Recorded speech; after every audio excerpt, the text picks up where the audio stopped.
he was okay with it at that point.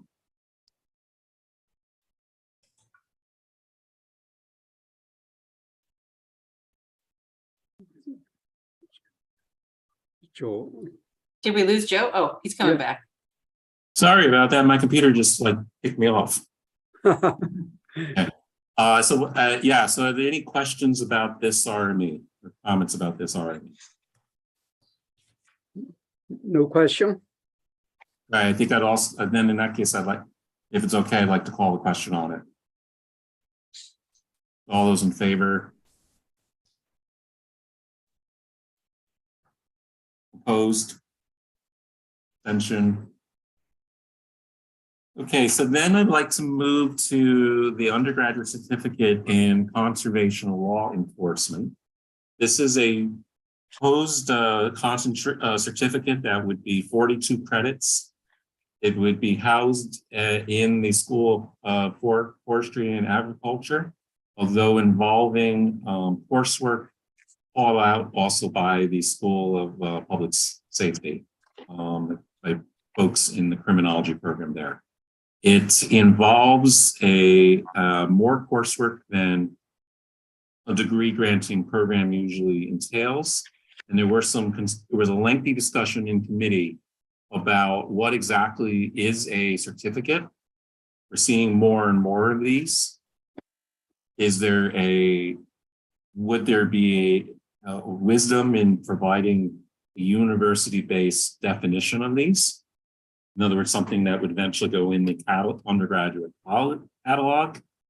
And the committee felt that this was something that, while it's in the jurisdiction of the committee to consider this, that they wanted your input on it, as you know, as we all are faculty members in the university. So I raised that. The committee recommended this for approval to the executive committee, but it took us 25 minutes before we could have a vote to do that, because we were very at first confused about what was being proposed here.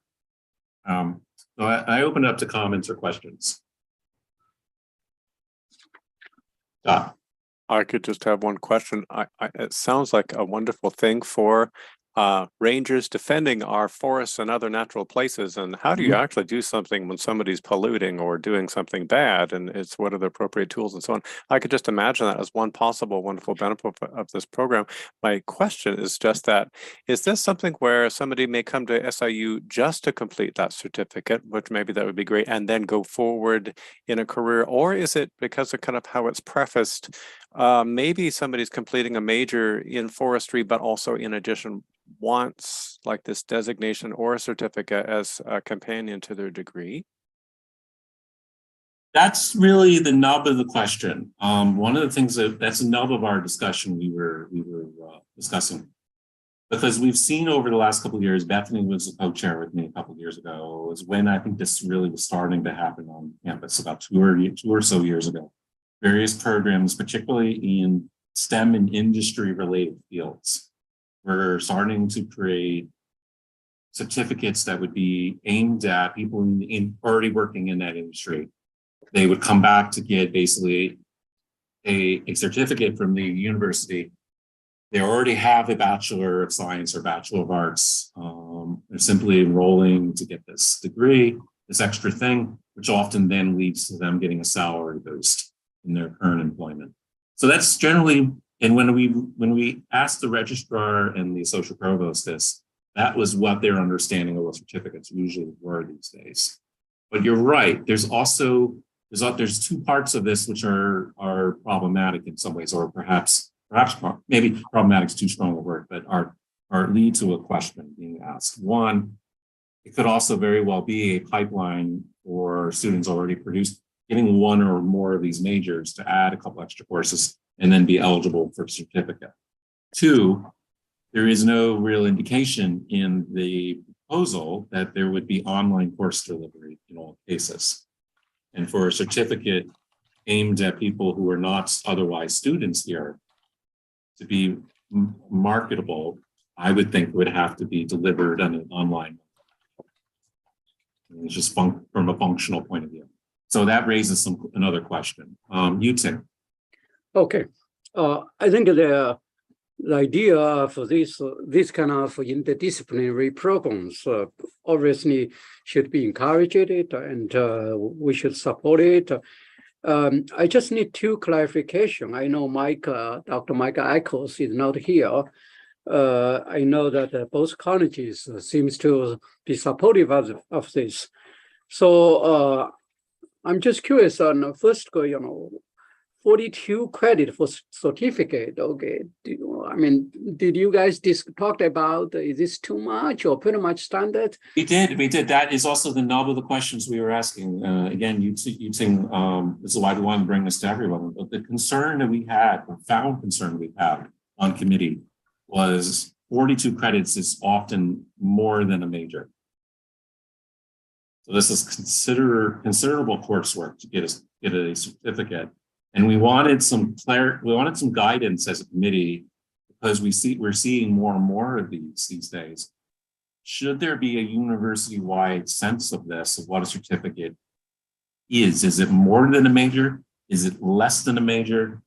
Is it somewhere between a major and is it simply a badge in a way? I mean, we're hearing this word also being bandied about, that you take 2 or 3 courses and then you get a badge, get some which is not quite a minor and it's not quite a major, it's, and to what degree should programs be, there's no rule in the university on this. There's no guidelines whatsoever. It's completely being invented right now by programs. And we're not entirely comfortable with that as a committee. So I'm just reporting what the committee said last week when we were banning this about. But at the same time, we also recognize academic freedom of programs to reinvent themselves at times, and particularly if there's a market need and a student need for these. Elaine, and then Bethany. So I have a couple questions. I realize this is at the undergraduate level, correct? Yes. Because at the graduate level, I know that there are some specific guidelines, and the AP office, has weighed in on that. I've been involved in the development of a couple certificates. They're usually 4 courses with some kind of practicum. And I've recently been working on one at the undergrad level, which is mirrored the same way. 4 courses, and then we're going to have like a practicum component to it. And we got our advice from Lizette when she was in that AP office. So I'm a little surprised that there's nothing. It could be with the transition, we are lacking institutional knowledge about it. But I was always I've been under the understanding for quite a while that the undergrad certificates should follow that same format. Thank you for thank you. This is a further institutional memory that you just gave me to bring back to the committee, because I got none of that from either the registrar or the associate provost, which alarms me actually when I think about it. Well, the registrar is an interim registrar and is also. And again, she does not have institutional memory because her predecessor would have. Tamara Workman but I would have know had that. Yes. And when I was working on the other certificates that I've been involved with, Tamara Workman had been there. So she was very helpful. So I think there's a steep learning curve at the moment. I frankly have only seen a few of these. And when I saw a few of these in years past, the best example is when last year we approved these certificates in automotive technology. And that was a change in their major and allowing now students to add different certificates but they are components of a larger major. So again, that fits that other model you're pointing out. So this is really concerning in a way that they're proposing in effect a dual major here. They're not proposing. Yeah, that seems like a lot of coursework. This looks to me more like a dual major now that I think about it. Right. Bethany. So my first question is, I know for some certificates, specifically ones that are in the medical field, there's a lot of industry standard for things like coursework and, hours, things like that. So is this the sort of certificate where there's precedent in sort of industrially, or is this all just being, I don't think so. here? Okay. I don't think so. I could be prejudicing it by saying that, in the sense that because I'm not an expert on Sure. park rangers and what they need in terms of, policing Authority. authority, but Yeah. doesn't appear to me to be so. I just pulled it up because I was curious to see, like, I wonder who the market is for this, because it looks like my thought of a conservation police officer, they had their own set of training. I was just looking at that. They have to go to the police academy and receive certification through the police academy, and then through a conservation officer training that's done in-house. So But this would not help them at all in terms of that. just from my quick 30-second look here while we've been talking, so I wondered who would even be taking these courses, for what purpose? If it's not They'll need a police substituting- academy. Right. So I just wondered if in the discussion, the materials that you've received, if it told like who they're marketing, who their target audience is. No, and one of the other concerns we had is, so thank you for also raising that. One of the major concerns we had at committee level, Dr. Miller, Senator Miller made this point most explicitly, is look, several of us were invited to a big presentation by Gray and Associates last April, where they showed us score charts for every major, minor, and they were also providing market research and data on, where's the national demand for these kinds of programs? What percentage increase can we likely expect? Blah, blah, blah, blah, blah, blah. And while there are, the university spent over 6 figures on this contract with this outside educational consultant. I know Patrick has sometimes been critical of that. We might as well get our money's worth. If we're spending that much money, we might as well at least get Gray to do something for us, other than spending a lot of money on a contract. And one of the things they could do for us far better than some frankly anecdotal piece that we have in this RME here is say what the actual student demand is for this nationwide for a program like this, because we're based on it's almost hearsay what they put in this resolution. And that was called out by Grant, among other people. I think. Go ahead, Bethany. I had one more. Brief. Okay. Thing. Yes. Is this a way that departments can like test out a major? Like, do you think departments can use certificates to be like, if there's interest, it's easier to do a certificate than to create a whole. That was the other concern addressed here. Elizabeth, Senator Delala made that point that, look, they're trying to wrangle additional financial resources out of the provost office, new hires and everything. And I'm not comfortable about that. And so there's a whole line in there in the whole resolution that you have in front of you about the financials, because they were trying to get another hire out of it. It's very, that is a concern especially since resources are so limited on this campus for anything. Yuting. I'm thinking that maybe you can reach out to both chairs or director of 2 schools and maybe have one more meeting with them, because I'm sure faculty senate will raise the same question we will have. Rather than vote it down or wait for a long time, maybe it's better off it's wiser. We just talk with them, then possibly we can get it approved next month rather than this month. Again, I will defer to you. Procedurally, can we do that? Because procedurally, the committee, even though we spent 25 minutes on it, voted to recommend it here. So I think the procedure to me that would make more sense is for us to table it, for us to motion to table it and not bring it to the Senate, because it's not ready yet. Is that right? Yeah, I think so. At least maybe we can invite the chair to talk to us or directors. Patrick. Thank you. I just want to make a couple observations. One is that when I tried to find out from the registrar, this was last year, I believe, how many credit hours go into a major? Is there a minimum number of credit hours for a major on this campus? I didn't receive a clear answer, and I was directed to and this is nothing against the registrar. I don't know if that exists or not. I was directed to the Department of Education, the U.S. Department of Education website, and I couldn't find anything there. So I guess my point in saying, in raising this issue is that I think this would be helpful to have a conversation about these types of things on this campus. And to Elaine's point, are there not certain procedures, or are there not certain expectations for a certificate, for a major? And they may exist someplace, they probably do, but they're just in a drawer or in a Yeah, file. and it's not helpful, right? If we're not following.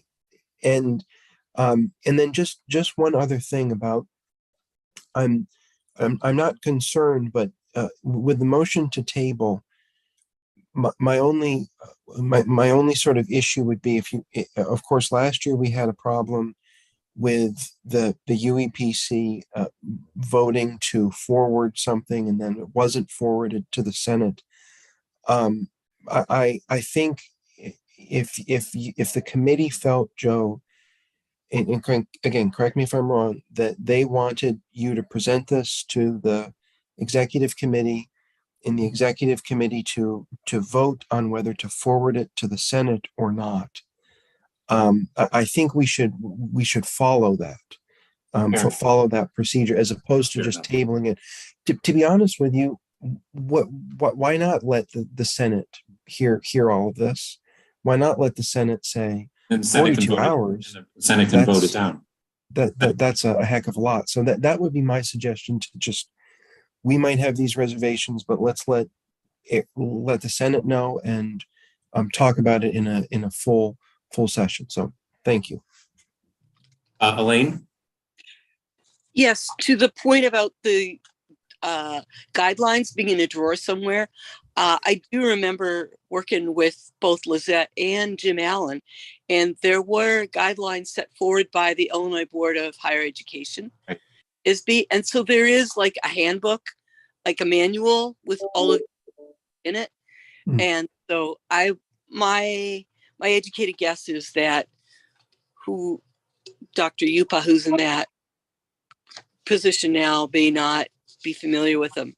That's all. But they are there. So yeah, we asked this question on committee, and we were giving the vague answer that is somewhere between 33 and 42 credits is what a major is on this campus. So, or it might be 30 and 42. I'm not exactly precise on my head. I need to go back and ask what the exact numbers are, but it's something substantial, like 10 to 12 or 13 courses in a major. Yuting. I think Patrick's point was well taken. Regardless, we need to move forward. And in the meanwhile, you will invite both directors to be present at the Senate. Yes, next week. So I'm going to amend my statement, my verbal statement a minute ago. I'm going to recommend to us right now that we allow the Senate to vote on this and to consider this item next week, but we also don't recommend it. Does that seem like the tenor of our conversation? Yeah. Yes. Okay. So in which case I'll call the question on that one. Those in favor of putting it on the agenda but not recommending it. Those opposed? Oh, abstention. Sorry. You're good. You're good. Okay. So then the final one is this dual degree being proposed out of paralegal studies with the School of Law. This is what's called a 3+3. These are more and more common these days because law school is so expensive and there's so much student debt crisis in the United States, particularly with lawyers not making the large sums of money in many cases nowadays that people used to think lawyers made. And so there's a lot of law school debt and then the earning potential to pay the law school debt back. And so the pressure among students and their families is there a way to have that pathway be cheaper and to have an accelerated pathway into the law program. So this already exists on this campus out of criminology. Criminology has a 3+3. I know coming down the pike in future, immediate future, later this semester, in fact, there will be a proposal in front of us to create a 3+3 out of communication studies. And there is a College of Liberal Arts focus group right now, which isn't ready yet to propose something, but I know Patrick and I have been both involved in it among people in political science and sociology to create eventually a political, basically a liberal arts path, liberal arts focused 3+3. So I know that's going to come at some point as well. So this seems relatively straightforward, I think. It's a creation of a new track. You would get admitted into it your junior year. You would have to take the LSAT. You would have to have a score on the LSAT at the medium or higher than that year's cohort of law students admitted into the School of Law. You'd also have to have a GPA higher at the median or higher. And then you would be admitted into the law school. And that senior year of college, you would be starting also your first year of law school. Other questions or comments about this proposal?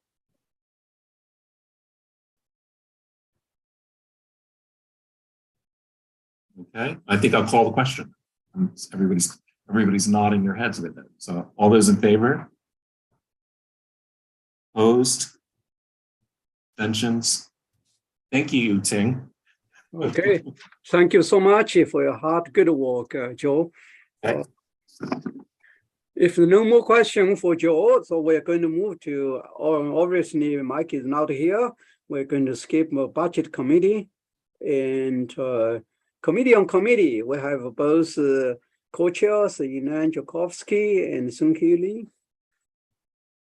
Okay, we have two items. We're going to group them together for a vote.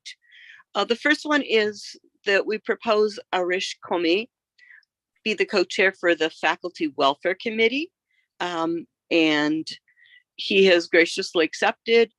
The Faculty Welfare Committee has approved him, and our committee members have also approved him. Our second item is the university-wide committee members. And we circulated a list of the vacancies that are available and 26 committee members that have volunteered to be on those committees.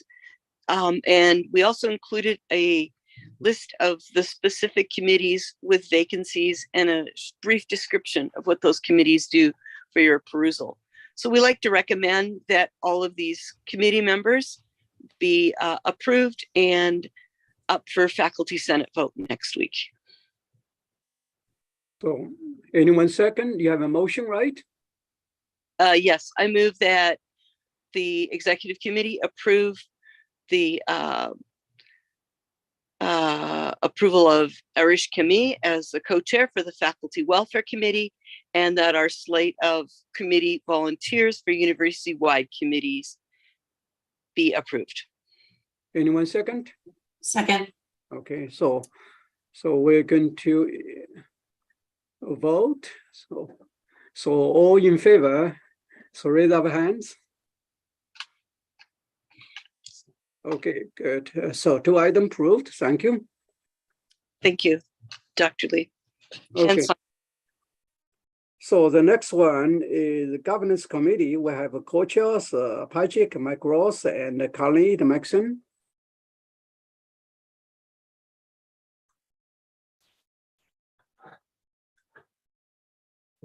Patrick, if you have anything, I don't have anything from my side. Yeah, no, I don't. We don't have any. Nothing that I'm aware of. Okay, so no question for no report. The only thing which I don't know if it's relevant or not, but some of the paperwork for the schools that went to, the administrators is now back to the schools, including our own school. So the paperwork is now back. Okay. I have a question that Li Chang would have asked if she were here today, which is, do we have a status on whether do we have an update on how timely operating papers are coming back to programs once they submit them. Now that's been a concern that Li Cheng has been raising in recent months. You mean how quick they're coming In back? other words, that schools work on operating papers, although of course there's a delay on that. Not a lot of schools have finished operating papers, and so then they sit at the rector's desk for months or years before they go any further, or they sit in the provost office and never come back out of the provost office again. Sort of get silent. The concern is that they get silently pocket vetoed in a way.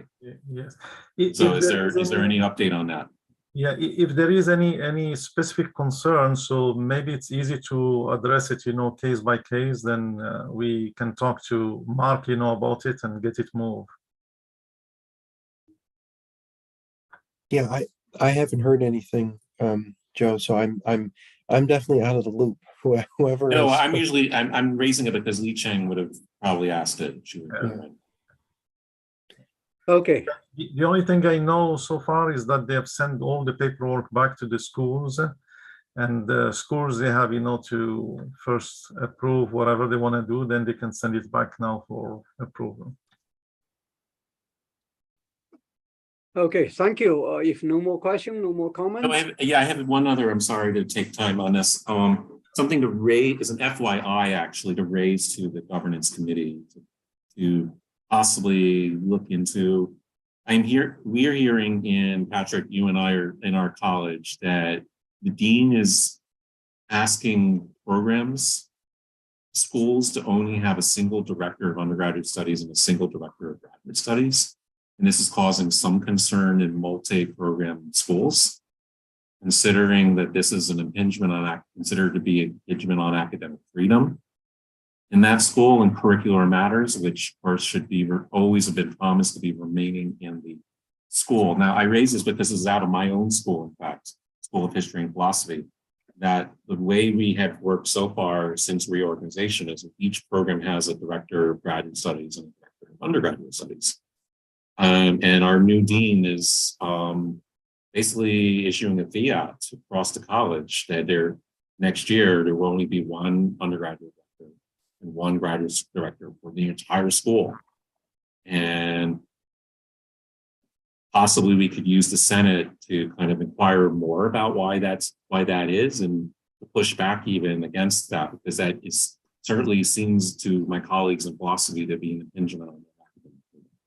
Joe, I can tell you that concerning committees, undergrad and graduate committees, those are things that you should have in your operating paper, because there is a section in operating paper about committees that you have. Yes. And your school and the other schools, so if you agree to share, some of the graduate program that you used to have in the past, that's okay. But if you don't agree, that's probably where the dean will come up and say, hey, you know what, we want, a solution for this, or we might, ask. But it all really comes to your operating paper, it's Agreed. And we have it in both of our operating, we are both still governed by our department operating paper, because we only reorganized a year ago. We have not yet proposed a school operating paper. I think the concern I'm raising here, and now thank you for helping me clarify my concern, is that the dean's administrators are imposing something that's actually in variance with our operating papers. That's why you need to hurry up and get your operating paper, taken care of, because if you had it, then they cannot impose anything on you. And since the way it works is, you have your OP, and then the faculty will vote for it. It goes to your administrators, and then it goes up. If it's approved, that's what is used as a constitution. So, but if you are without a constitution, then you are at the mercy of the old operating paper. And right, but the old operating paper calls for each program to have its own specific graduate and undergraduate director. So I think the point I'm raising here is we have a new dean in my college, and he may not be aware of the fact that department operating papers remain in force until they're superseded. The easy way is to shoot us an email. We will meet with Mark, and Mark will actually call him and dictate to him what the university rules are in this case. Yeah, because sometimes you have new deans, they are coming, they don't know what happened in the past, so somebody needs to educate them. Yeah, well, good comment, Kaneda. I think we need to respect both the old one, if the new one is not approved, the operating paper. So we only have about 8 minutes left. We have a couple of more items. So Joe, you have any update? No, because the committee is not met, and I read the minutes last month. I asked for Mr. Senator Highland Michael to be invited to the executive committee, as that was in the minutes last month. I don't know if we ever activated that. But given that I'm stepping away from the Senate, it would be appropriate to turn over leadership of that ad hoc committee to Michael or somebody else. Yeah. Do you think we can add him in maybe in December? You and I think. Yeah, that would be my recommendation. I'm way over committed at this point, and I'm trying to wind. I think it's only fair, really, to the Senate that I step away from that ad hoc committee at this point. Okay. Thank you. I think Elaine and Mike Heinen were. Any of you could take over at this point. Yeah, you know what? I'll be in touch with you, Joe. Perfect. Been on my to-do list, and I need to connect with you. Good. Okay, thank you so much. And all the business, obviously, for faculty senate meeting and all the issues, I think at this point, we'll still put on the agenda. Now, for the new business, I sent you the email last night, and the interim chief information officer, Will Clark, would like to speak to the faculty senate next week, just for a few minutes. And how could basically, he said he want to seek support or feedback from the faculty member, see how his office will support faculty member in terms of technology, computing, and information system. So how long is he asking us to talk next week? Yeah, I think he will be invited. We're still talking about Will Clark, right? And how long is he asking to speak next week at our meeting? Oh, how many minutes? 5 to 8 minutes. Very brief. Okay, so we are almost 5 minutes before 2 o'clock, and we can either take a short break or we can continue have any discussion. I know Associate Provost Ancho Yupa here, and he is going to represent Provost Kumrajo, right? Andrew, before we get started on that part of it, I wanted to raise something that we just raised on our committee meeting, which is are there IBHE guidelines for how many credit hours a major exists? Because there is concern when we were talking about the RME about the certificate program in conservation management. That what are the actual guidelines for a major? In terms of, yeah. Yeah, there are. I'm looking it up here on my.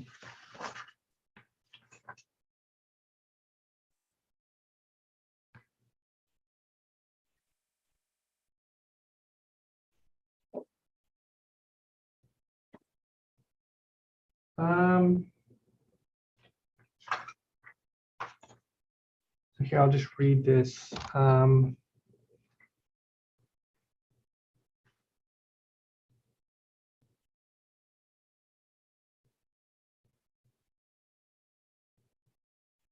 It leaves it pretty open.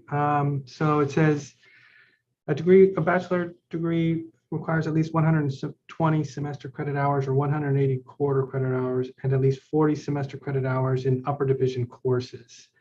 That doesn't say major courses. That's just at least 40 semester credit hours in upper division courses. So 120 credit hours and 40 semester credit hours in upper division courses. Does that help? Well, kind of in a way, because we were wondering when, as part of our evaluation of the certificate, we were wondering whether it's actually more of a dual major, the way it's constituted. And then we were then wondering, if I remember, this was more Lane's question than anybody else's, I think, about what are the guidelines for a major, IBHE Yeah. guidelines. That's what I find here for the.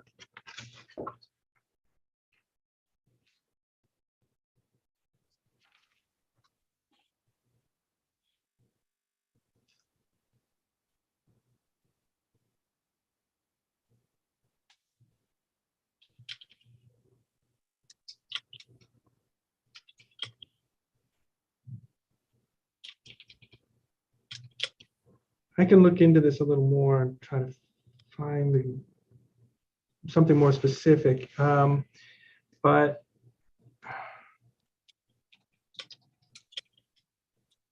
yeah, so you're wondering about whether the certificate is more like a major than it is a. We're gonna let the Senate consider this next week, but we voted not to recommend it because we feel it needs more work as a resolution in our meeting.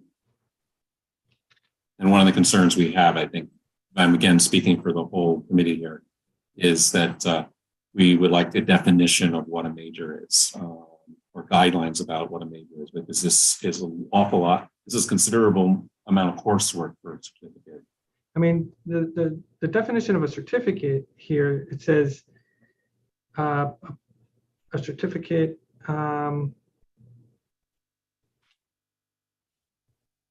at least 30 but less than 60 semester credit hours.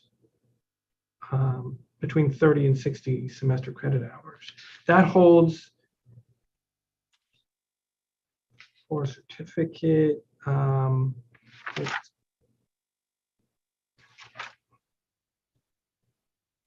Yeah.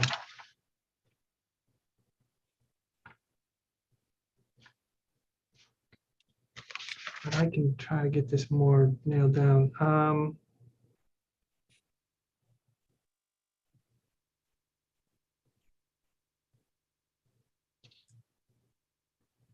So I wonder if a major is also between 30 and 60 credit hours then. Yeah, I mean, I think that's, yeah, I think that's right. Right, because it would have to be a wide range for that, because I know some, like biochemistry would be a classic example of a major that in most universities is like a lot of credits. Right. So I would think there has to be a wide, and whereas we see majors like mine, history, which is 36 credits. Wait, I got it. So a major, an organized program of study in an academic discipline, usually requiring completion of 30 to 90 credit hours, depending on the discipline. 30 to 90 credit hours. And a certificate is 30 to 60. Yeah. So then we've had an issue where we approved automotive technology last year to have certificates that were considerably less than 30 hours. And I think there are yeah, go ahead. I think there are different types of certificate, and there are. Well, it is almost over 2 o'clock, and maybe we can find more information. We talk more, and I know. Yeah, Andrew, I might work with you privately a little bit more on this. Yep. But I have to go to another meeting. Thank you for. Okay, thank you, Joe. Okay. So now we have a Chancellor Nan and Associate Provost Anju Yupa here. As usual, on our agenda, we invited a guest, Chancellor Nan and Associate Provost Yupa. So basically, we have a Q&A question, and then each of them will speak briefly after the Q&A. So any question for both Chancellor Nan and Dr. Yupa?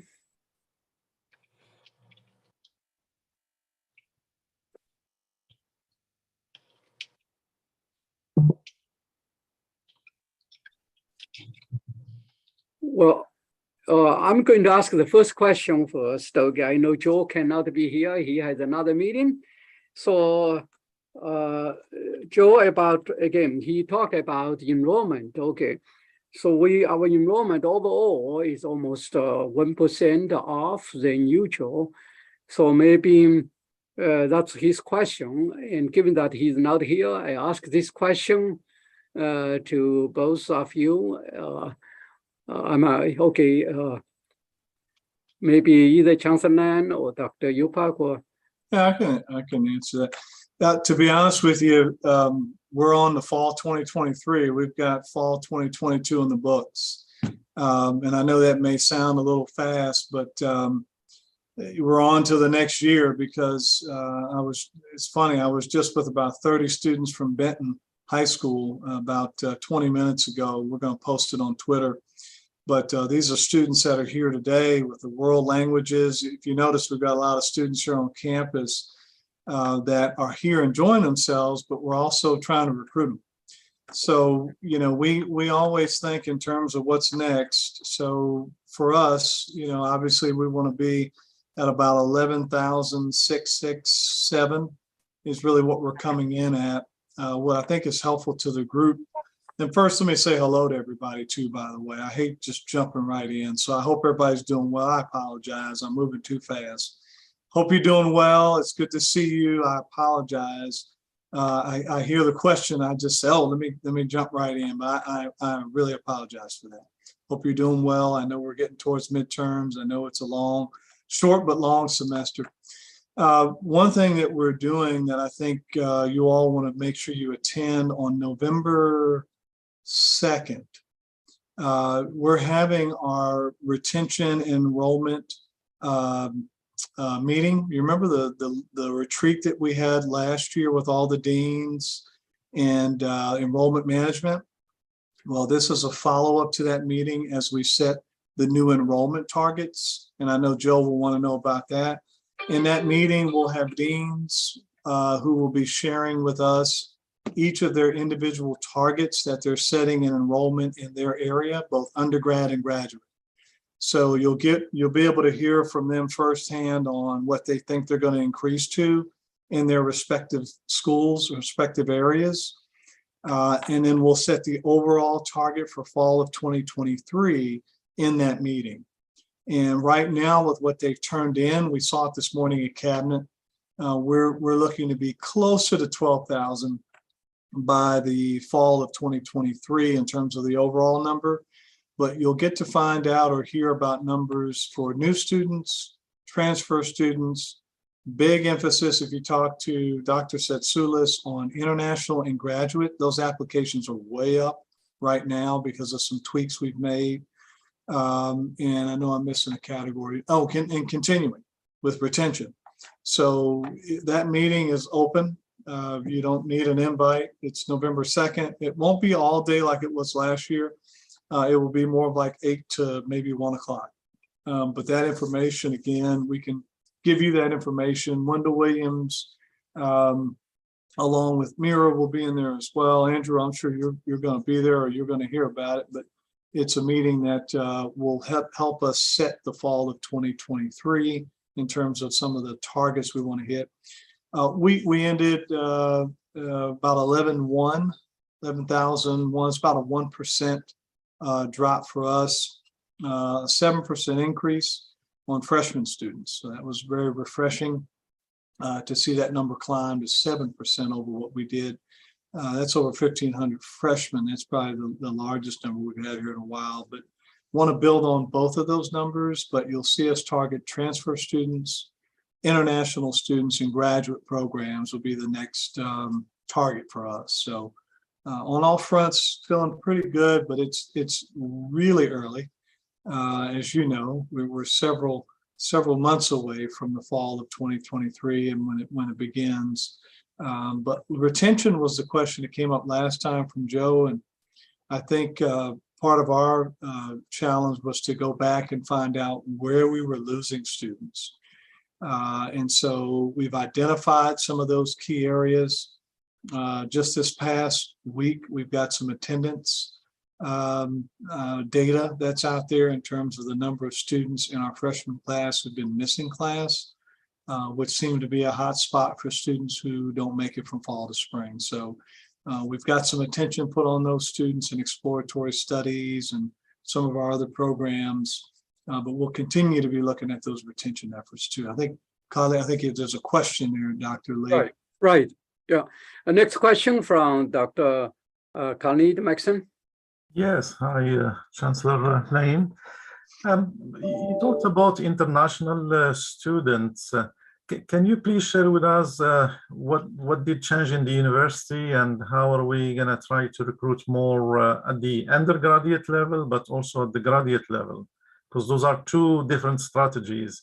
Most of our grads, they are actually offered assistantships, but the undergrads, they are not. So they will have to pay that tuition and fees, which amount to 2.6 times, what the in-state tuition is. So what did change and how we can, because I'm actually going to be overseas, attending a conference and in Morocco, and we brought so many students from there, and they all say, well, I'm paying, 2.6, and this university is offering me, in-state, this other is offering me this. So stuff that could help us, when we're recruiting there to share the information. Yeah, that's been what I call hopefully a renewed focus. That's why we hired Dr. Setsoulis for that Vice Chancellor for Research and Dean of the Graduate School. And this is no knock to anyone who's been working in that area. But, historically over the last few years, as you know, Dr. Max, it just hadn't been a focus. And we have not watched what you've been able to talk about just now, what our competitors are doing and what they're offering students. So just like we did about a year ago to get the freshman class up to 7%, we put a large focus on changing our scholarships and what we offered. And it's not rocket science. We got more students from doing that.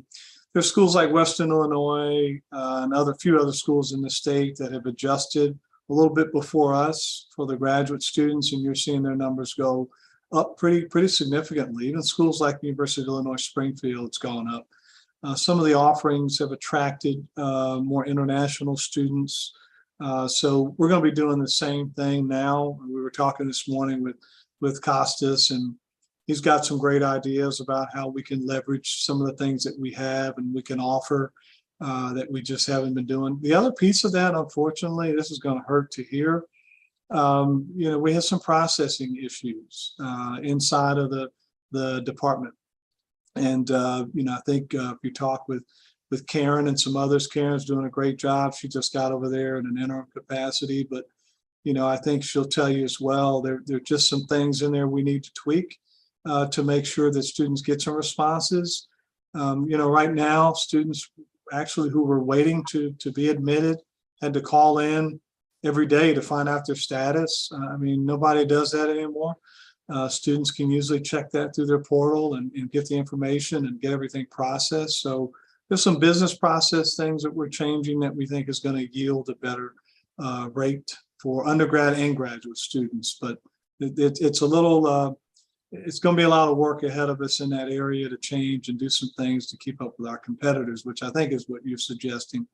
We've got some competition out there that's been able to beat us, but we'll come back from that this year, I'm sure. Yes, actually, just today, I received an email from an international student who's applying. So this is the first time that an international student received actually an update on his application. So this kind of stuff, we have people, that are dedicated to this work. And fortunately, and I'm going to be open about it, they don't do, their work in keeping, the applications updated. They don't answer their emails. This is the kind of feedback I have from, international applicants. It's like, what they pay first for the application fee. Of course, now we have that waiver, to get the applications, but what somebody who pays for a service should get that service. And if somebody is not answering them, they don't care about them, so they feel like, oh, why should I go to this place, Where you have, some of big names university, highly ranked, they have people there answering those guys, guiding them, hey, send us this, we still need that, we still need this. So we have to compete. I mean, we are living in a world where if you don't do your job, you're not going to get the money. And state has been cutting us, over and over and over. We need to raise a number that we can have the money to do the stuff that we enjoy, which is teaching and, providing those guys with an opportunity. Yeah, you're right. Can't argue with it. I've been able to see firsthand that we've dropped the ball in some areas, and luckily we've highlighted those areas. And I can't get into too many personnel discussions, but I'll just tell you, just being honest with you, the message that we're bringing out is either we're going to red carpet the students, or we're going to find some folks to come in and do it.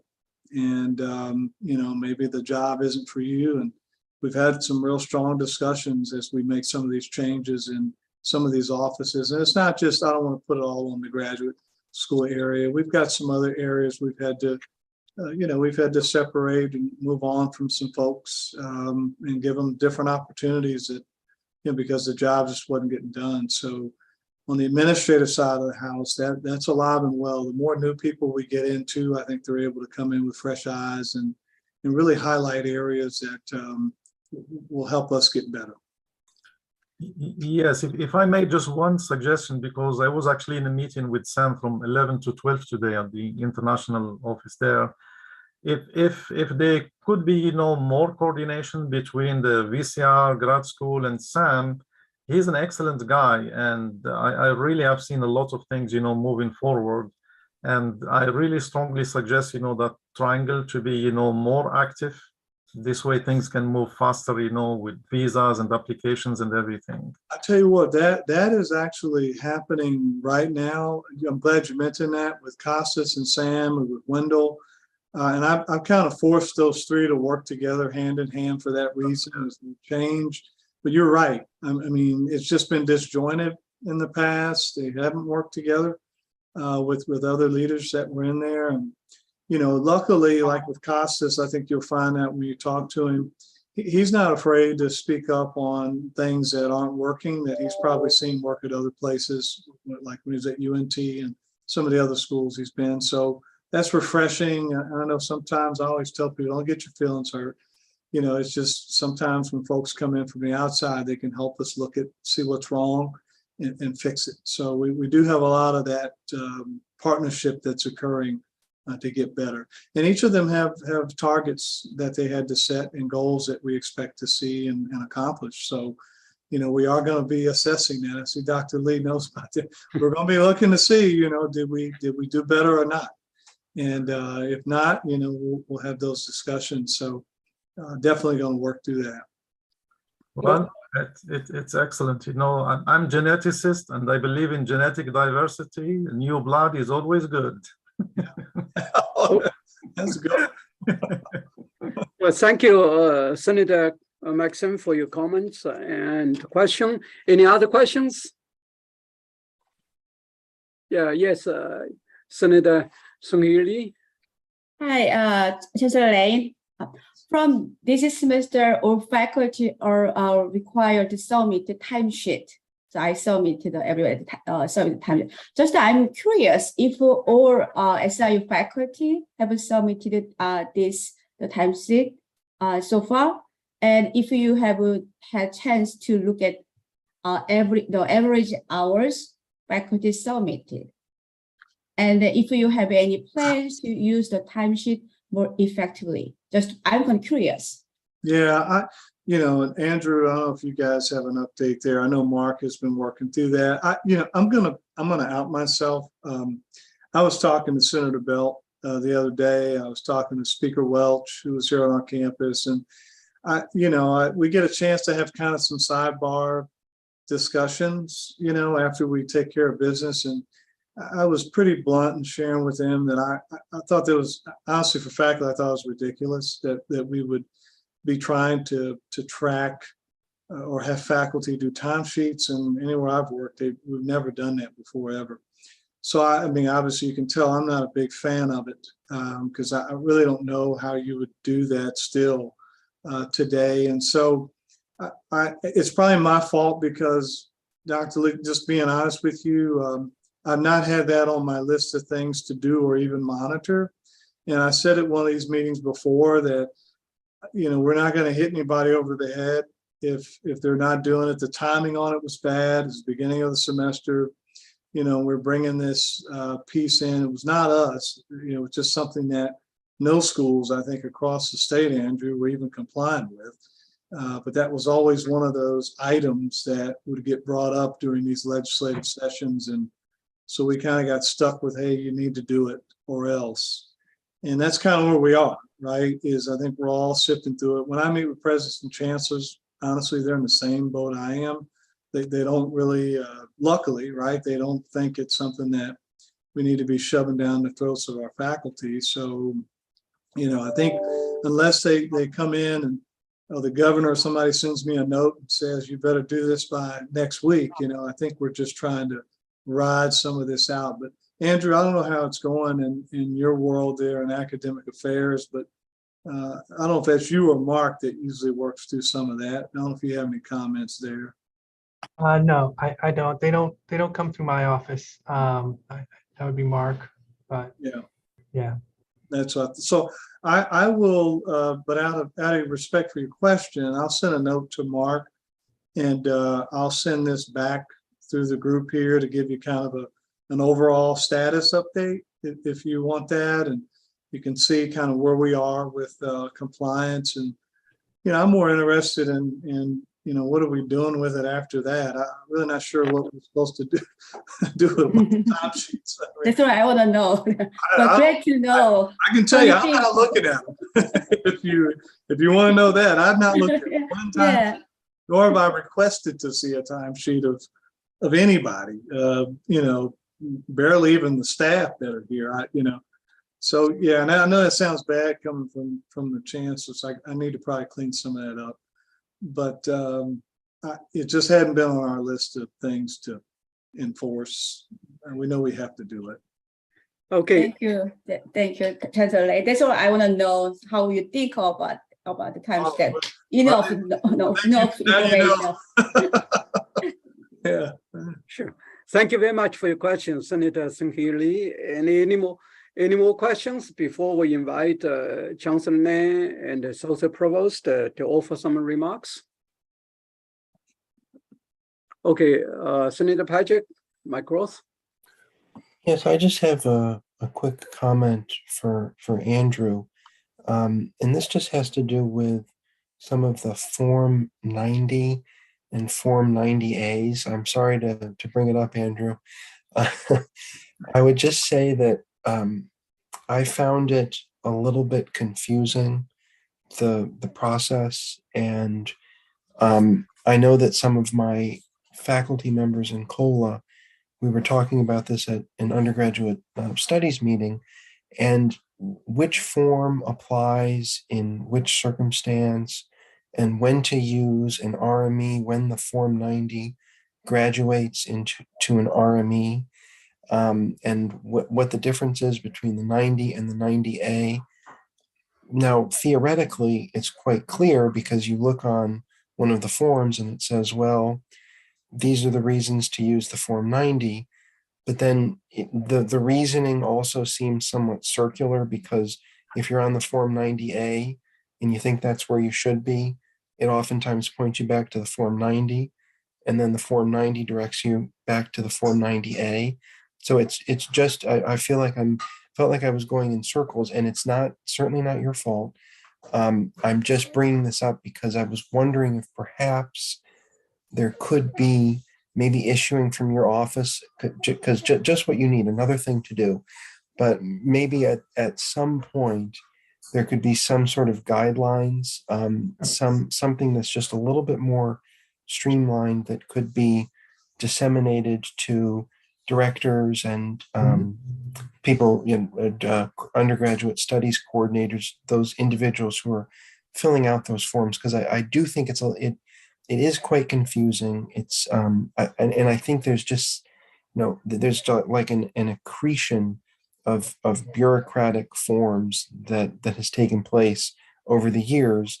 such that it's just not clear where you should be going. And then when you think you're going in one direction, it points you in another one. So just an observation. Again, I know it's not, you're new to that role, and you were very helpful when I had questions about it, but just it's a general point that that faculty seem to be feeling about those forms. So thank you. Yeah, no doubt. Yeah, I understand. There are instructions at my website, the website for the APAP office, and some examples, but even then, I know that things could be made more clear than they are even with that.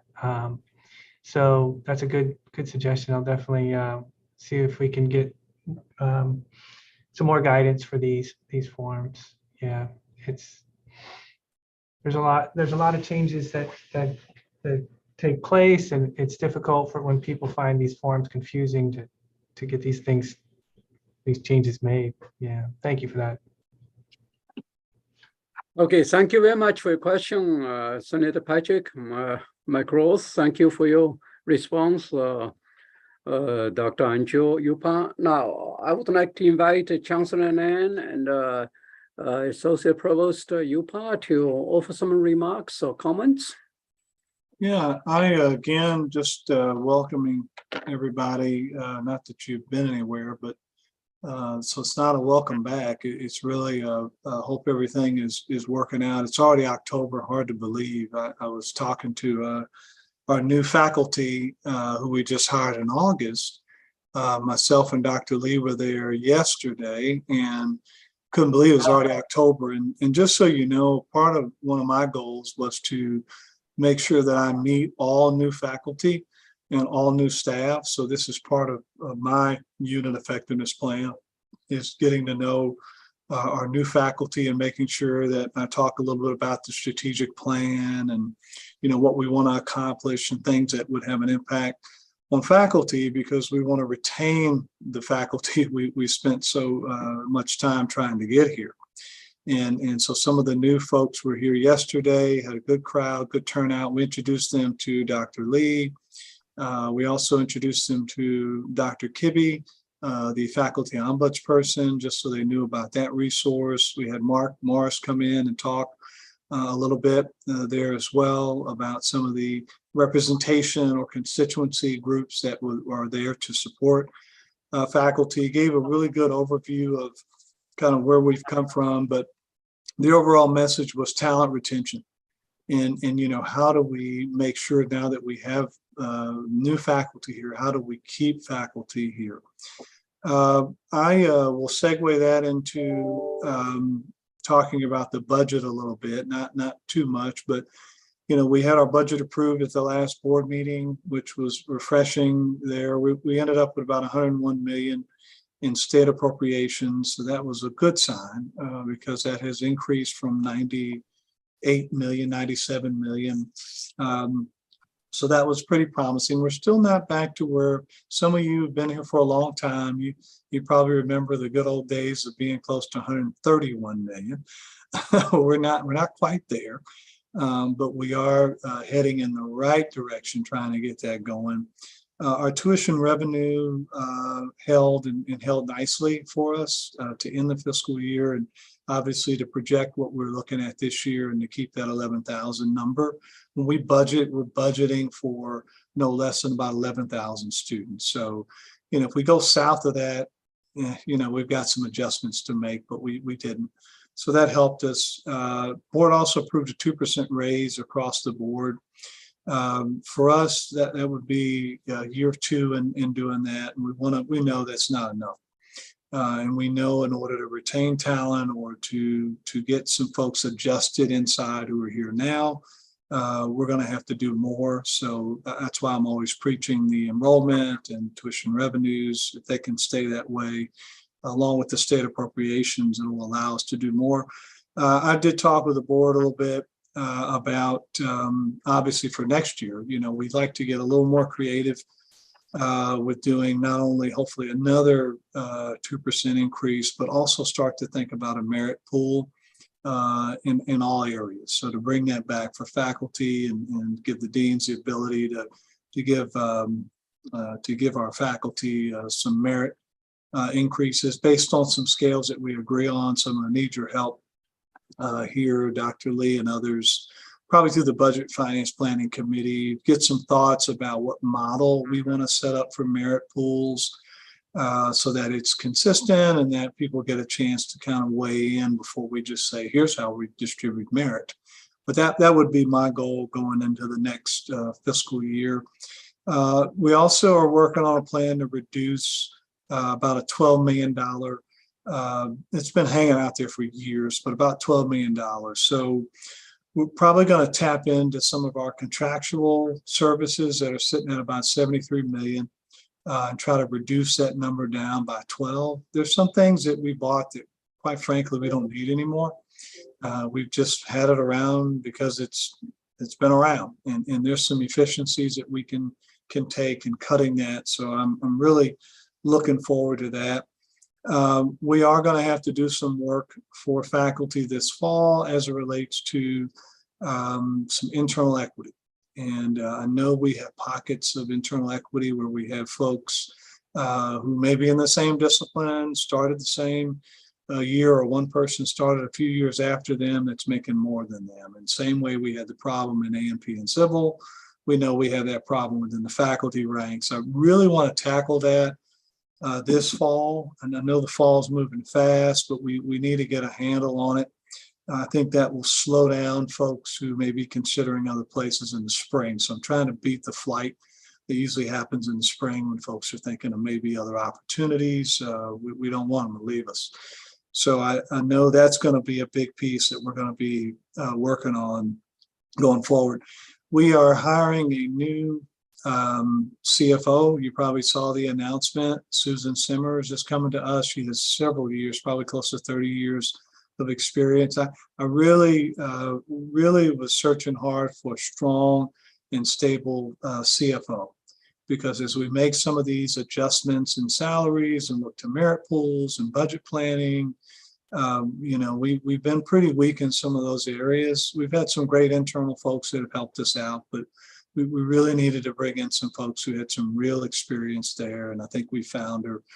She will be starting here in the next couple of weeks. And so you'll get to meet her if you do a little search out there on SIU Today, or you'll be able to read a little more of her background. But I think she's going to do a great job for us in coming in. Thanks, Dr. Lee is leading the charge on the provost search. I've been in touch with the consulting firm. That firm all sounds pretty positive. They're praising what Dr. Lee has been able to do with getting that large group together. It will be very important that we get your feedback when the time permits. So just make sure you stay engaged because this person will be your provost, and I want them to support the faculty, and it's going to be critically important that you give some good and honest feedback on the candidates as they come in, and tell us what you like and what you don't like.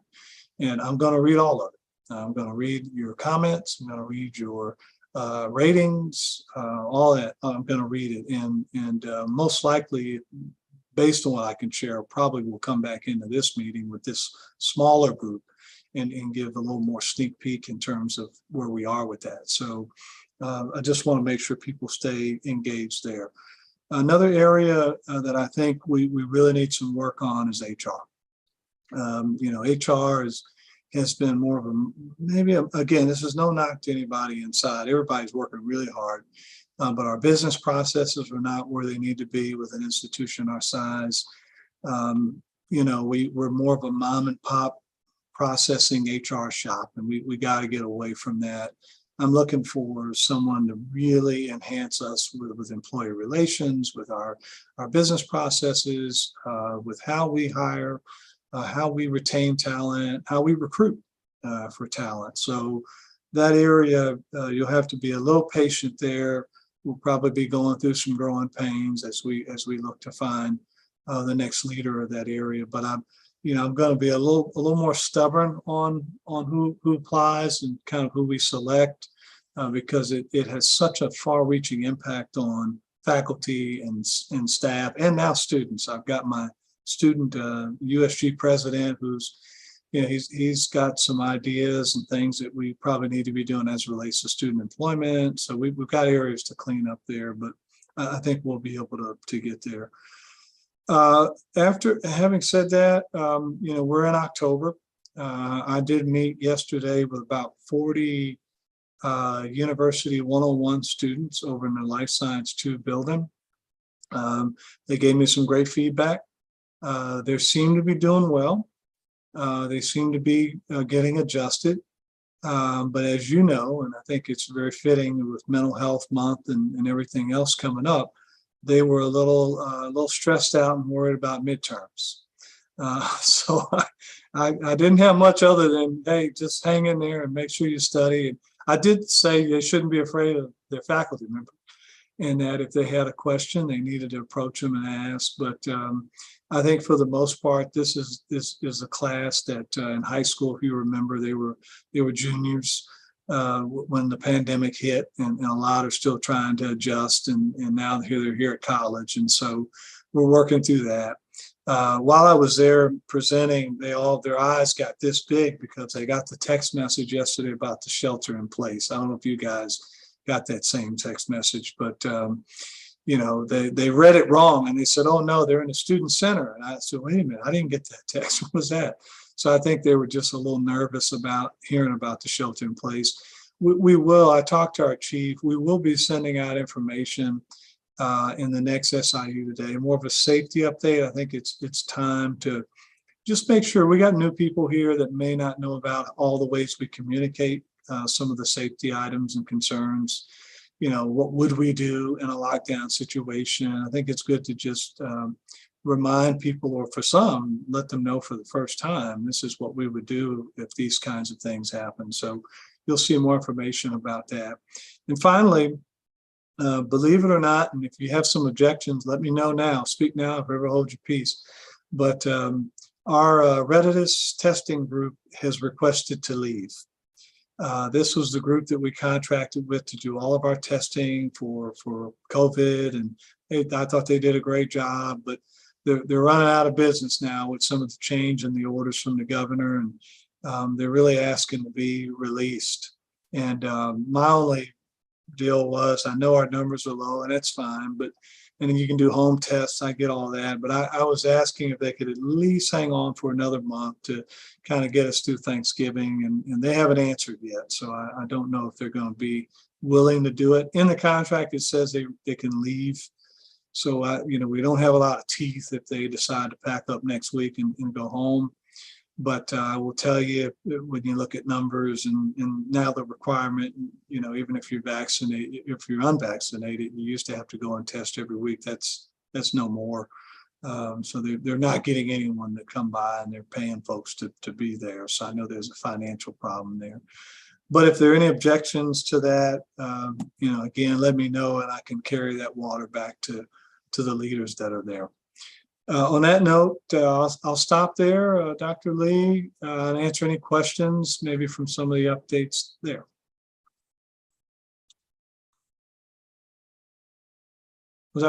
I see Dr. Max. Hey, you fire away if it's okay, Dr. Lee.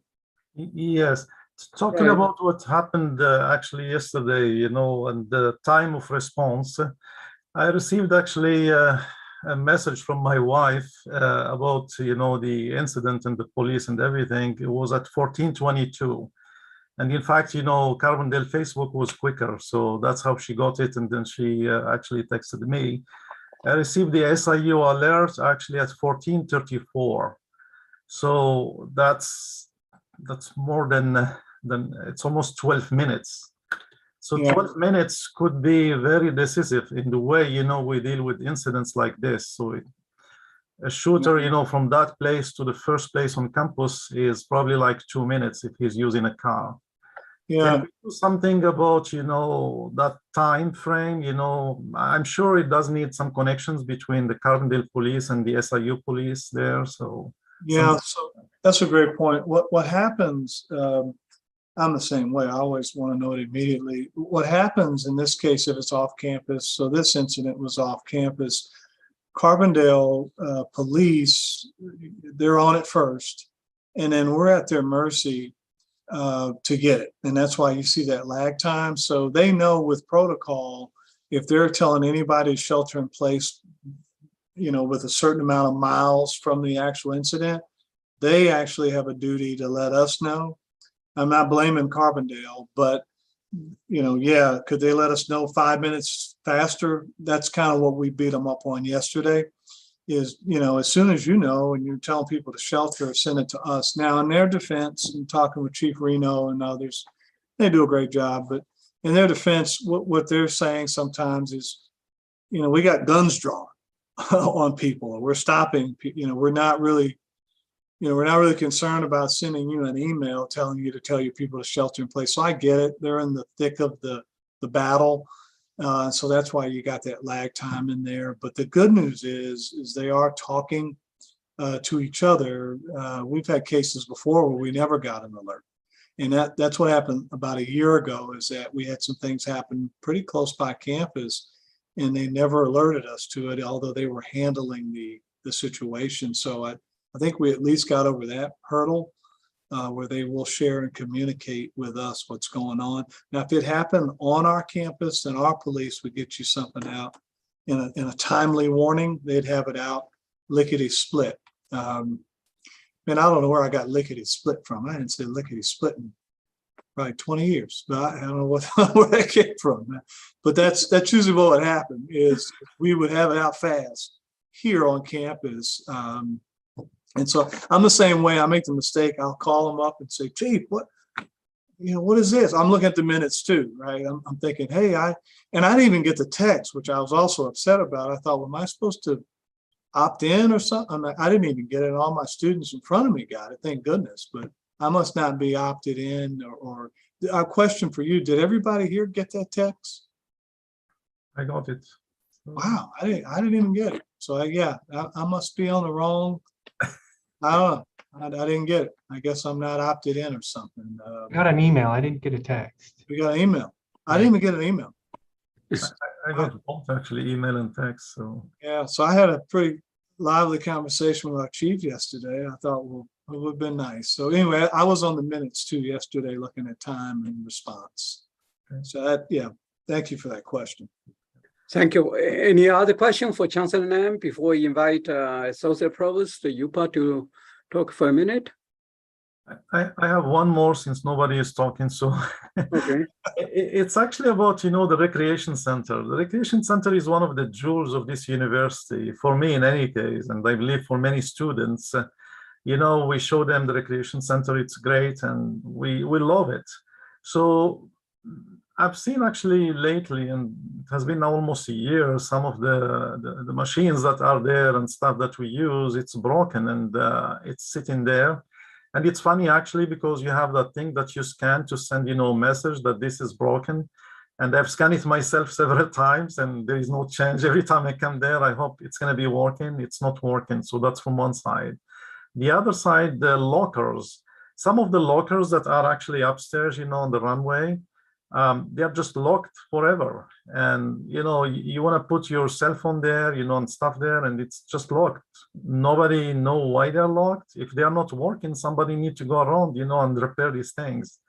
The third thing, which disturbs everybody, and I've seen, many people actually being disturbed by it, is how loud lately, is there, especially on the left side, where you have the basketballs. So people bringing their own music and putting it so loud, and you can't even walk, you can't exercise.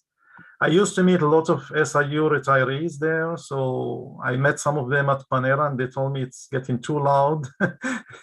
That's why we decided not to renew our memberships this year. So I'll send a note to Jeff Bergen, who is over that area with Cornet and some others. I've been over there too, and I have noticed, I'll be honest, the machine, kind of the out of order is there a little too long.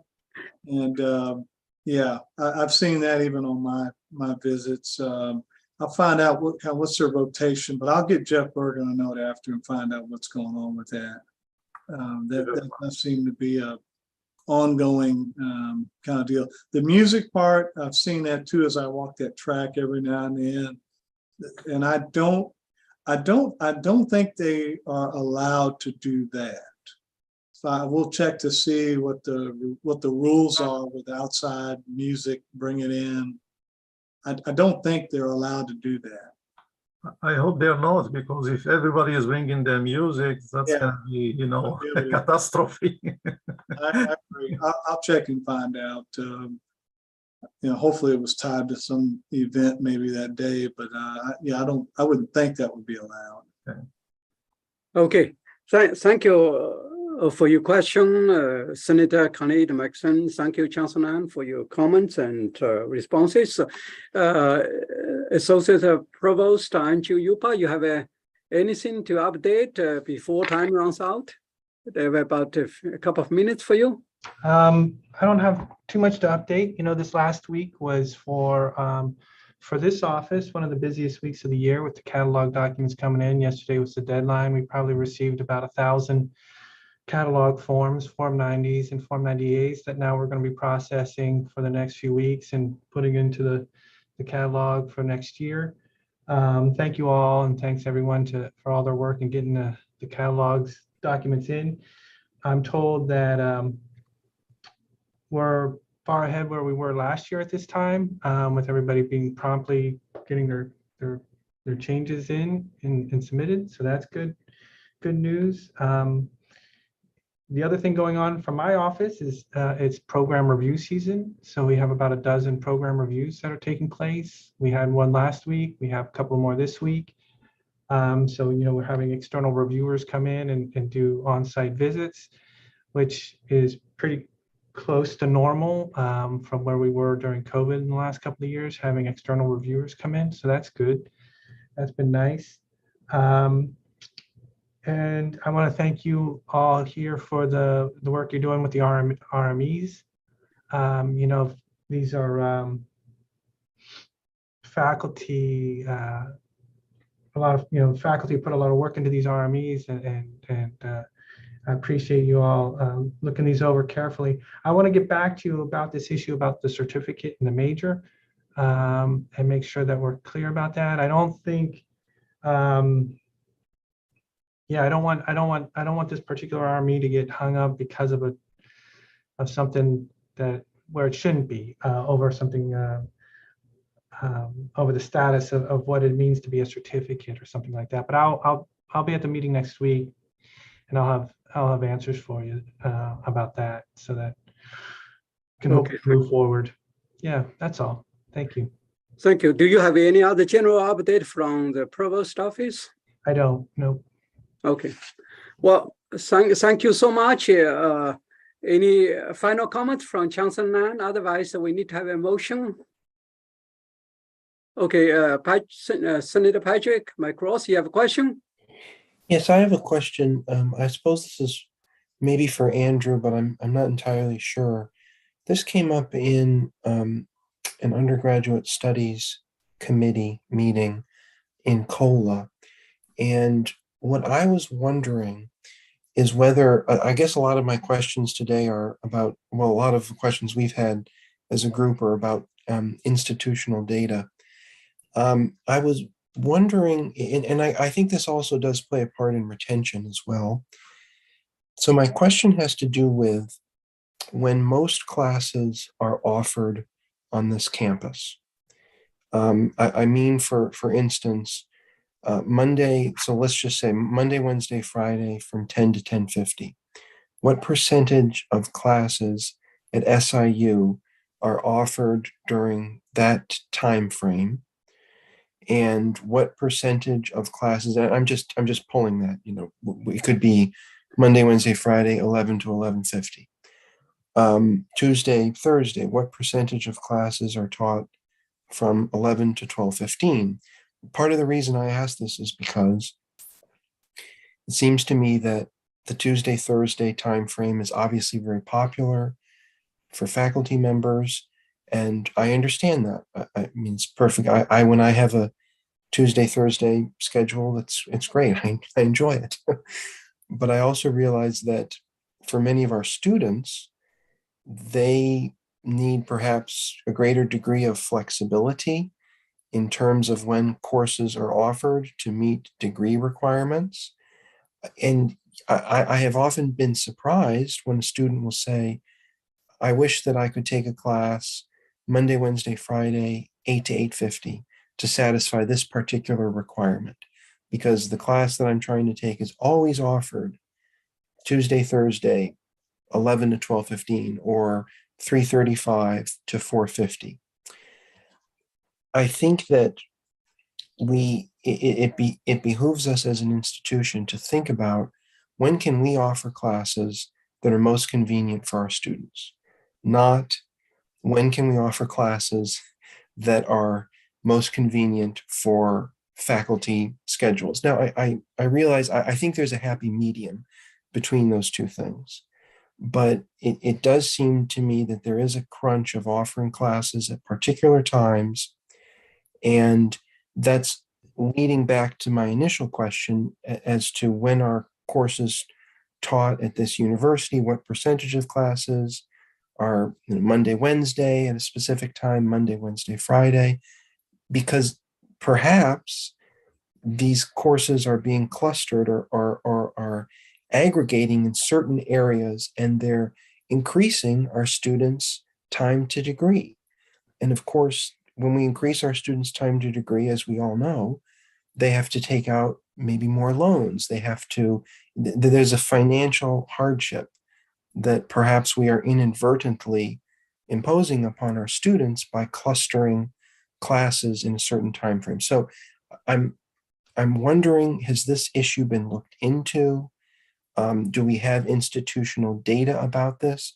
Maybe there's a time when we should be offering classes that we aren't, especially to accommodate our students who are working, and many of my students seem to work in the evening hours, but sometimes they work during the day. So therefore, should we possibly think about having a 200 level class or even a 100 level class that's offered from 5 to 7:30, which I know is, I'm not suggesting that, but I'm asking these questions.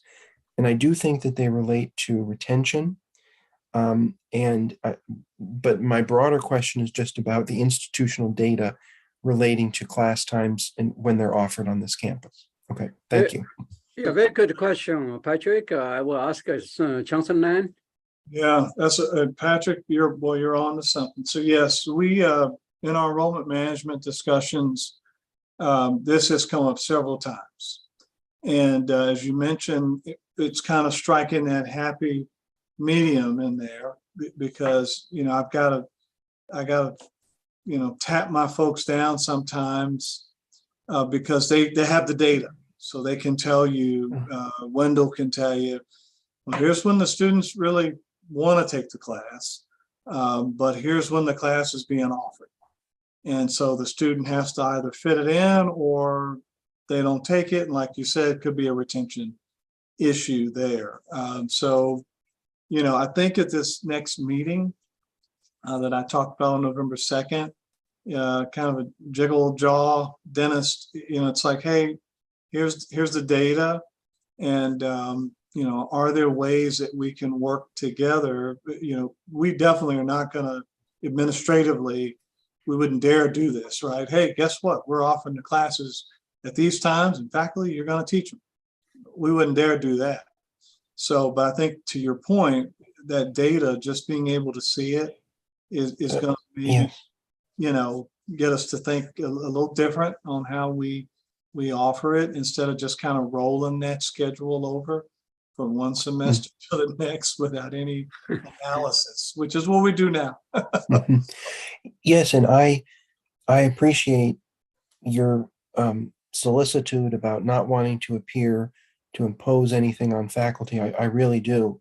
But I have to say, it would be incredibly helpful from my perspective, just as an undergraduate studies coordinator, being able to say to faculty, okay, we're not telling you when you have to teach your class, but here is when students are likely to enroll. And actually, for some faculty, they would like that information, because if the class doesn't make, and they're teaching a 300 level class, well, that doesn't make, then sorry, you've got to teach this 100 level class, that you're not all that interested in teaching, but your other class 300 or 400 level didn't make, so therefore.